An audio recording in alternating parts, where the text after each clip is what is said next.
L'émotion a Cheillé dans l'Yonne après le décès de Gérard Bourgoin. C'est dans ce village que ce touche-à-tout est né et qu'il a lancé son entreprise de volaille Duc. Alexis Gaucher et Audrey Champigny sont allés sur les terres de celui que l'on surnommait le roi du poulet. Il est assez généreux et assez roublard. Il n'y a pas Chaillet sans M. Bourgoin, c'est clair.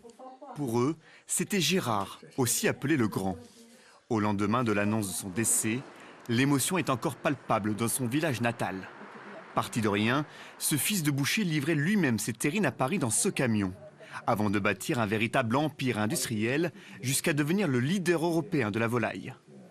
Doyen de Chaillet, Jean Richemont, 96 ans, se souvient d'un homme au caractère bien trempé.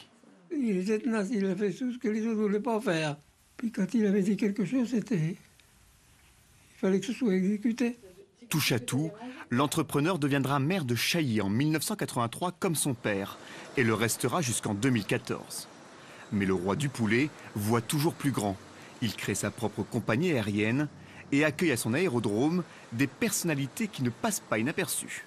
Il y avait une voiture qui est passée, puis je vois d'autres voitures derrière.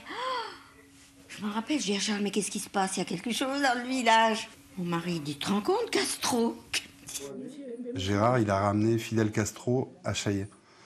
Et Fidel Castro, si on connaît un peu l'Amérique latine, c'est pas du tout un tendre, c'est un politique assez acerbe.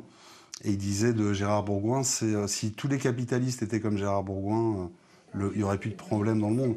Durant ces dernières années, il avait donné son accord pour le tournage d'un film sur sa vie. Si la diffusion n'est pas actée, la trace de Gérard Bourgoin, elle, est indélébile. En politique, nous avons